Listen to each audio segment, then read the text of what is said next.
Yang saya hormati, Pak Dr. Zulkifli Hadi Imawan, juga yang saya hormati Bapak Ibu mahasiswi Magister UII yang hadir saat ini. Semoga senantiasa dalam keadaan sehat walafiat semuanya. Baiklah, untuk hari ini kesempatan saya untuk presentasi di sini. Mohon maaf, inilah yang bisa saya sajikan dalam bentuk Word ya, Bapak Ibu, supaya bisa saya buatkan mapping supaya bisa tergambarkan, yang mudah-mudahan bisa saya sampaikan dengan jelas. Kali ini yang akan saya sampaikan adalah judul mengenai Islamisasi Banten. Ini yang saya ambil dan judulnya saya samakan sesuai dari bukunya Pak Dokter, Kontribusi Ulama Membangun Peradaban dan Pemikiran Islam di Banten. Jadi dari asal mulanya ini, kalau saya ingat seperti presentasi Pak Arwani kemarin, kalau saya lihat di apa Kerajaan Banten ini atau Kesultanan Banten ini, saya lihat dari awal sudah memperlihatkan identitas Muslimnya dan bahkan kental dengan penjajahan antara Belanda, Inggris, Prancis, ya, Belanda atau Portugis. Nah, di sini karena bagaimanapun ini ada sangkut pautnya dengan Kerajaan Demak yang itu menjadi bagian dari presentasinya Bu Fitria. Saya mengawalinya dari sini, berawal dari adanya pertempuran, disebutnya pertempuran Sunda Kelapa. Ini antara pasukan Demak melawan pasukan Portugis. Lalu saat itu pasukan Demak dipimpin oleh Syarif Hidayatullah. Kemarin saya dengar disampaikan Pak Arwani, nama aslinya adalah Syarif Hidayatullah, tapi diberi gelar Sunan Gunung Jati karena beliau fokus berdakwah bahkan sampai meninggalnya di Kecamatan Gunung Jati Cirebon. Maka sampai sepeninggalnya beliau diberi nama Sunan Gunung Jati Syarif Hidayatullah. Atas kepemimpinan Sunan Gunung Jati memimpin pasukan Demak dalam rangka pertempuran Sunda Kelapa, akhirnya memperoleh kemenangan. Jadi pertempuran itu dimenangkan Syarif Hidayatullah sehingga daerah Sunda Kelapa itu eh, yang menjadi milik kita yang dipimpin oleh Syarif Hidayatullah. Lalu saat itu karena pada masa pemerintahan pasukan Demak saat itu yang dipimpin oleh Sultan Trenggono, maka Sultan Trenggono memberikan wilayah Sunda Kelapa itu kepada Sunan Gunung Jati. Eh, Lalu saat itu setelah pertempuran tersebut tidak banyak diceritakan karena ini masuk pada Kerajaan Demak, kemudian wafatlah Sultan Trenggono pada tahun 1546 Masehi.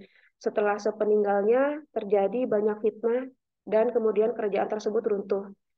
Nah, yang kita lanjut ceritakan adalah di sini masa Sunan Gunung Jati dalam rangka beliau menguasai atau memenangkan wilayah Sunda Kelapa.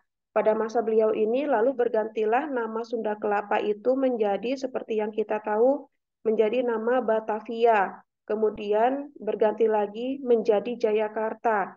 Jaya yang artinya kemenangan dan Karta artinya kota. Lalu selain itu Sultan Trenggono juga tidak hanya menghadiahkan daerah Sunda Kelapa tersebut ya, juga beliau menghadiahkan meriam besar bernama Rarabanya atau Ki Jimat buatan Demak, yang mana meriam tersebut diyakini buatan Portugis yang saat itu masuk Islam. Lalu bekerja sama dengan Demak dan ia bernama Khoza Zainul Abidin. Lalu kemudian setelah itu Batavia diduduki Belanda tahun 1621. Itulah perubahannya menjadi nama Jayakarta ya, yang artinya kota kemenangan. Lalu Sunan Gunung Jati ini setelah itu tidak ada diceritakan apa kondisinya, tapi dari situ diceritakan beliau menyerahkan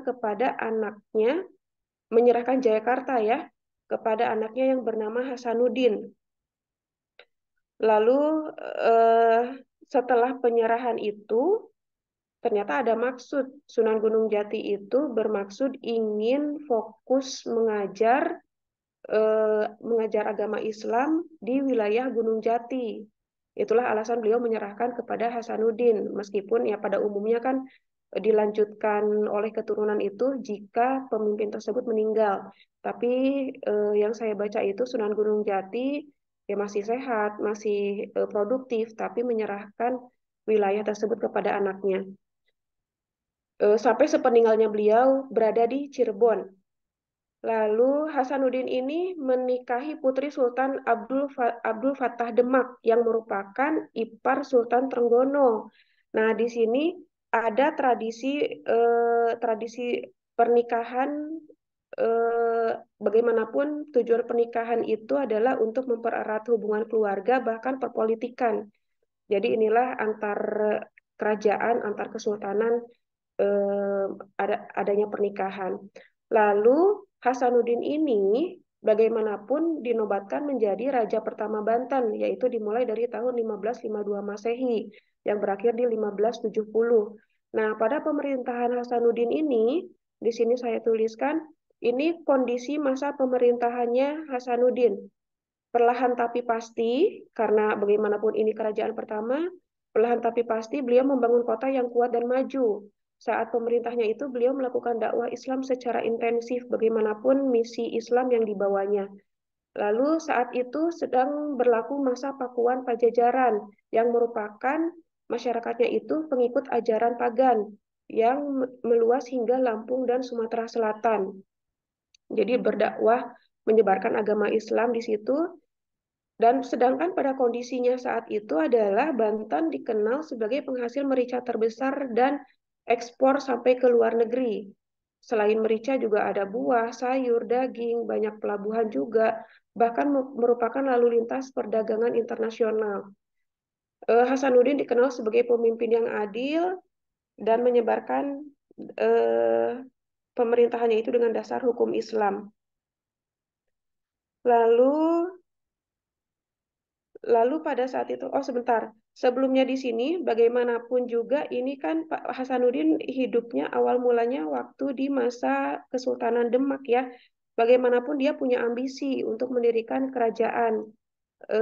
Lalu ya dengan tuh runtuhnya Demak, terwujudlah ambisinya itu untuk mendirikan suatu kerajaan bahkan memimpin sebagai raja pertama di Banten.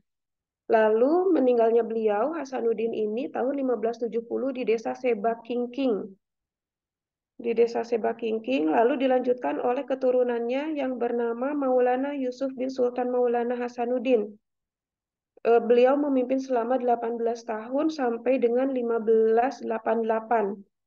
Di sini masa pemerintahannya itu kondisinya adalah saat itu kerajaan berpengaruh di Nusantara, jadi semakin meluas dari mulai Hasanuddin yang perlahan tapi pasti awal mendirikan kerajaan, tapi di sana menjadi kuat dan maju.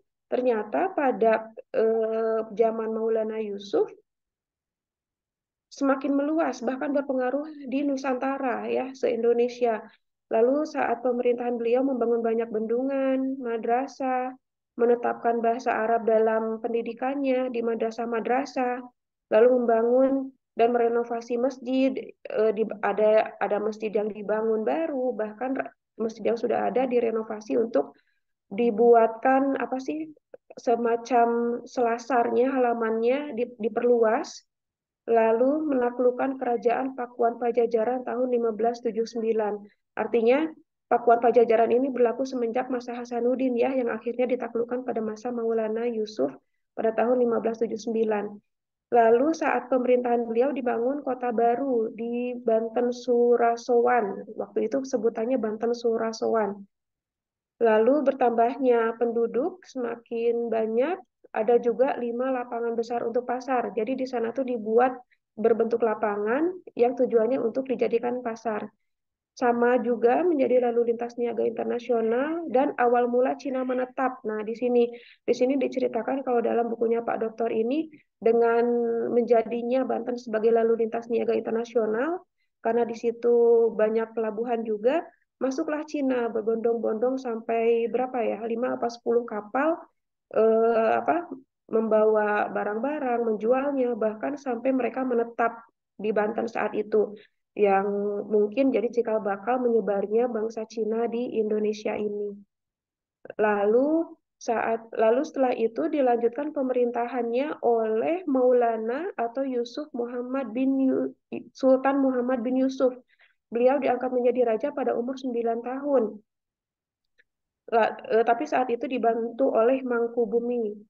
Oh sebentar, ini di sini saya tulis Pangeran Pasarean. Ini gelar yang diberikan setelah eh, beliau meninggal. Lalu setelah itu, pada masa Sultan Muhammad bin Yusuf ini yang dibantu oleh Mangkubumi, di sini ini prestasi, bisa dibilang prestasinya, keadaan yang dihadirkan saat pemerintahan beliau.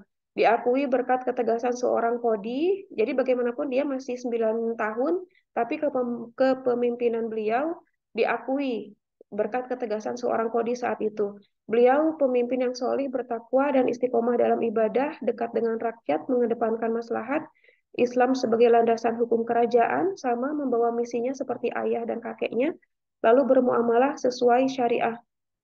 Lalu adanya pasar khusus, nah ini yang menurut saya unik, beliau menciptakan dua jenis pasar, yang khusus untuk laki-laki dan khusus untuk perempuan. Lalu wafat di usia 25 tahun saat perang melawan Palembang tahun 1605 Masehi. Lalu selanjutnya ini dilanjutkan oleh Sultan Abu ini anaknya dari Sultan Muhammad bin Yusuf. Beliau karena meninggal di umur 25 tahun sudah punya keturunan yang bernama Sultan Abu Al-Mufakir Muhammad. Saat itu masih umur 5 bulan. Saat itu masih umur 5 bulan. Lalu eh, kepemimpinannya diambil alih oleh menterinya bernama Arya Rana Manggala.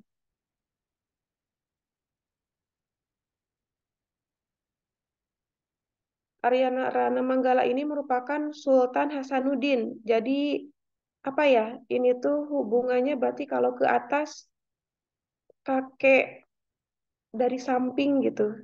Masih kakeknya, kakek sepupu.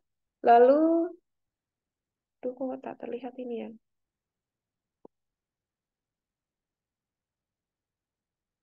Nah, saya turunkan saja. Baik. Eh, nah, pada masa pemerintahan beliau adalah asal mula datangnya Belanda. Lalu beliau dikenal sebagai pemimpin yang solih dekat dengan ulama. Nah, di sini dilanjutkan lagi oleh Sultan Abu Ma'ali Ahmad, Pangeran Ratu, atau Pangeran Anom, atau Sultan Fakih. Di sini tidak diceritakan masa pemerintahannya, dilanjutkan lagi oleh Pangeran Abdul Fattah atau Sultan Ageng Tirtayasa. Di sini beliau menggantikan kakeknya. Berarti dari sini Kesultanan eh, dari sini Maulana Yusuf. Nah, pada masa beliau ini membangun keraton baru di Tirtayasa, masa keemasan kerajaan Banten, kemajuan sistem ekonomi dan pertahanan. Di sini semakin banyak kemajuannya bahkan dari berbagai bidang, ekonomi, pertahanan. Lalu di sini dikenal sebagai masa munculnya kapal-kapal era modern, artinya modernitas dibanding zaman-zaman sebelumnya sudah muncul di zaman Sultan Ageng Tirtayasa. Transaksi perdagangan aktif di Nusantara, kanal-kanal irigasi sepanjang 30 kilometer. Nah, ini untuk mendukung sektor pertanian. Kanal-kanal irigasi untuk pengairan sawah dibangun sepanjang 30 kilometer. Lalu adanya kekuatan militer di sini karena penduduk pun sudah banyak mulai dari sebelumnya, maka dibentuklah kekuatan militer sebagai perlindungan wilayahnya. Lalu pelabuhan sudah banyak, bahkan ini menjadi pelabuhan besar internasional karena dari berbagai negara sudah semakin banyak masuk melakukan perdagangan ke wilayah Banten. Lalu pertumbuhan jumlah penduduk sama peradaban hancur di tangan anaknya sendiri. Nah, di sini diceritakan anaknya Sultan Ageng Tirtayasa. Jadi kalau saya baca sebagian besarnya pemerintahan ini menceritakan masa Sultan Ageng Tirtayasa ya. Lalu dilanjutkan, nah ini Sultan Haji atau Abu Nasr Abdul Kahar, ini merupakan anak dari Sultan Ageng Tirtayasa yang pada akhirnya yang menghancurkan kerajaan milik ayahnya sendiri. Pada masa beliau ini, krisis politik dan ekonomi. Belanda semakin berkuasa, Belanda mendirikan benteng Spelwick, Belanda melarang ekspor komoditas. Nah, ini semakin menjadi Belanda di wilayah Banten. Nah, ini pun masih dari keturunannya Sultan Abu Fadl Muhammad Yahya, lalu ini masih adik dari Sultan Haji, yaitu Sultan Abu Mahasin Muhammad Zainul Abidin, lalu Sultan Abu Fat Muhammad Syifa Zainul Arifin. Nah, ini menggantikan kepemimpinannya istrinya bernama Ratu Syarifah yang sekongkol dengan Belanda karena beliau ini ingin apa ya, ingin menjadikan anaknya dari suami sebelumnya untuk dijadikan eh, raja atau pemimpin saat itu. Makanya beliau sekongkol dengan Belanda untuk menggulingkan pimpinan saat itu. Lalu Sultan Zainul ini ditangkap dan dibuang ke Ambon. Itu cara dari persekongkolan antara Ratu Syarifah dengan Belanda. Nah, di sini nama anaknya dari suami sebelumnya yaitu Pangeran Syarif Abdullah. Lalu Pangeran Gusti yang merupakan dari keturunan Abu Fat ini ditangkap dan diasingkan ke Sri Lanka. Tapi kemudian ya namanya Belanda ya, bagaimanapun kerjasama dengan Belanda, tetap beliau melihat kepentingan untuk diri sendiri. Bekerja sama dengan ratu, tapi akhirnya apa Sultan Zainul sudah dieksekusi, tapi pada akhirnya ratu dan pangeran dibuang ke Pulau Edam, Teluk Batavia. Artinya semuanya dilibas oleh Belanda. Lalu di sini dilanjutkan oleh Sultan Adi Santika yang merupakan masih saudara dari Sultan Abu Fat. Dilanjutkan lagi oleh Pangeran Gusti. Saat itu beliau mendapat gelar Sultan Ashikin. Beliau saat pemerintahan beliau ada kodi bernama Syekh Abdullah bin Abdul Qahar keturunan Arab Banten. Pada pemerintahannya itu kerajaan Banten mulai melemah intelektual spiritual Islam di Banten yang disebarluaskan oleh pemerintahan beliau secara intelektual dan spiritual. Lalu munculnya beliau membawa tarekat Naksabandiyah saat itu. Lalu dilanjutkan oleh Sultan Abu Al-Mafakir Muhammad Aliuddin, dilanjutkan lagi oleh Pangeran Muhi, Muhyiddin atau Sultan Abu Al-Fat Muhammad Muhyiddin Zainul Solihin, masih adik dari Mafakir dan Ashikin. Beliau dibunuh keponakan sendiri yaitu Tubagus Ali yang mana sebagai pengawal pribadi. Sultan Abu Nasr Muhammad Ishak. Nah, ini masih saudara-saudaranya, tapi disebutkan seperti ini saja. Ada Pangeran Atawijaya, ada Sultan Abu Al-Fakhir Muhammad Aliuddin.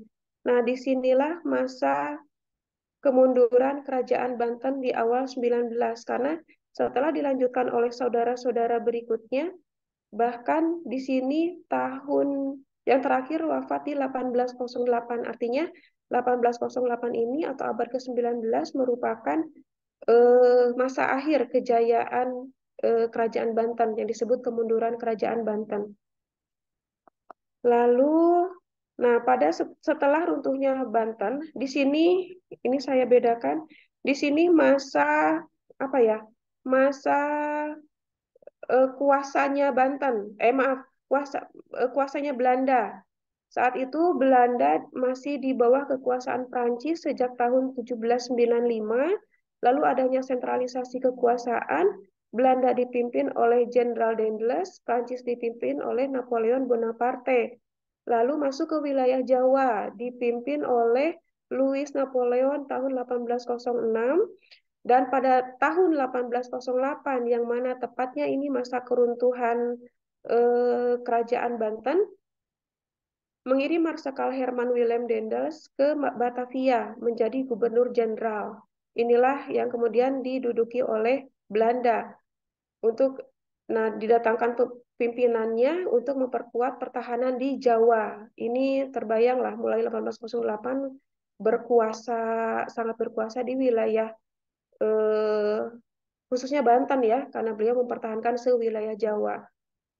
Basis melawan Inggris. Nah, saat penguasaan Belanda saat itu, menghapus kerajaan Banten yang jelas 1808 sudah hancur, sudah mundur, lalu pembentukan Kabupaten Serang, Caringin, dan Lebak, kemudian Tangerang juga.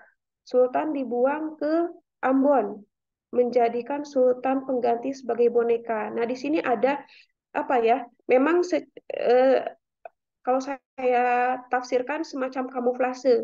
Bagaimanapun Belanda menguasai betul di situ, tapi karena masih ada keturunan dari Sultan Ageng Tirtayasa yang sama digelari Sultan, seolah-olah seperti diakui, padahal saat itu hanya dijadikan sebagai boneka untuk tetap menjalankan misi Belanda untuk menguasai wilayah Jawa saat itu. Dan di sini kekuasaannya apa ya? Belanda berkuasa selama 3 tahun. Lalu pada tahun 1811 ya dari 1808 sampai 1811 dipilihlah gubernur jenderal baru John Willem Johnson. Di sini Inggris mengalahkan Prancis di Perang Eropa. Lalu Thomas Stamford Raffles menjadi Letnan Gubernur Jawa.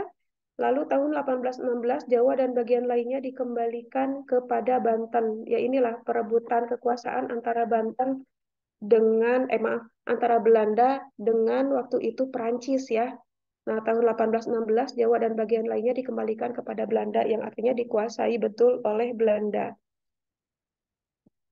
Tapi di sini diceritakan bagaimanapun pada masa penguasaan Belanda dan Prancis di sini memang betul kerajaan sudah tidak ada, tapi ulama dan santri-santrinya bersatu padu membentuk kekuasaan untuk melawan Belanda saat itu.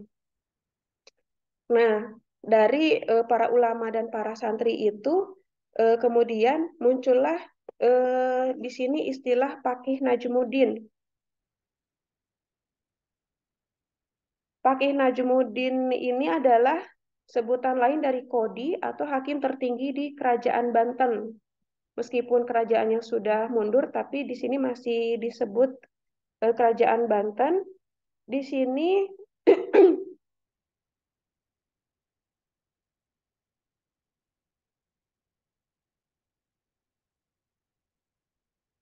Di sini juga masih ada kaitan dengan dengan Sunan Gunung Jati ya, yang merupakan keturunan dari Sayyid Jamaluddin Al-Husain, yang merupakan keturunan dari Sayyid Alawi dari jalur Sayyid Abdullah Azhamad Khan hingga tersambung kepada Sayyidina Husain bin Ali bin Abi Thalib yang beristrikan Fatimah Az-Zahra, putri Rasulullah. Jadi Pakih Najmuddin ini merupakan jabatan tinggi yang memiliki pengaruh besar terhadap hakim atau kodi di bawahnya selama berdirinya Kesultanan Banten, yang memiliki wewenang memilih para pejabat keagamaan di tingkat desa dan melegitimasikan mereka. Juga tugas utamanya adalah menegakkan hukum sesuai syariah Islam di Kerajaan Banten, sehingga orangnya yang dipilih sebagai Pakih Najmuddin ini harus paham agama secara mendalam, baik akidah, syariat, juga tasawuf. Juga punya pengetahuan yang luas, harus mampu memadukan antara hukum yang bersumber dari adat istiadat masyarakat dengan keputusan raja. Saat itu adalah Syekh Yusuf Al-Makassari yang merupakan teman sekaligus menantu Sultan Ageng Tirtayasa. Ia orang Makassar, ia ulama besar yang belajar dari ulama besar Nusantara dan Arab. Dari Makassar pergi ke Mekah dan Madinah dengan melewati Banten, Aceh, India, Yaman, dan Jeddah. Ya, jadi di sini Syekh Yusuf Al-Makassari menjadi Pakih Najmuddin, membawa tarekat Khalwatiyah saat pada masa beliau Sultan Agung, keluarga dan masyarakat belajar ilmu agama kepada beliau. Lalu Syekh Yusuf ini punya teman yang bernama Abdul Basir atau Tuang Rapang, sama orang Makassar juga yang dibawa ke Banten saat itu untuk apa ya bisa dibilang untuk memimpin eh, dengan membawa misi keagamaan eh, apa seperti tadi intelektual spiritual untuk melindungi kerajaan Banten dari kekuasaan Belanda. Di sini, nah ini misi beliau ya bersama melawan Belanda setelah pengkhianatan putra mahkota Sultan Haji. Seperti yang tadi di atas, Sultan Haji yang berkhianat bersekongkol dengan Banten untuk menggulingkan ayahnya Sultan Ageng Tirtayasa. Lalu di sini ada juga ulama Syekh Abdul Qadir Majanang, Syekh Abdul Ghaffar, Syekh Muhammad Abdul Wahidin, Syekh Haji Muhammad Sultan Baitullah. Nah, di sini yang dilakukan oleh Syekh Yusuf saat itu adalah melakukan perang gerilya ya dengan dibantu oleh Pangeran Purbaya, Pangeran Kidul di daerah Tangerang dengan 5.000 pasukan dari Makassar, Bugis, Banten dan Melayu. Jadi kalau saya melihat di sini hubungannya erat ya antara Banten, Makassar dengan suku Bugisnya dan Melayu. Ini melawan pasukan Van Happel.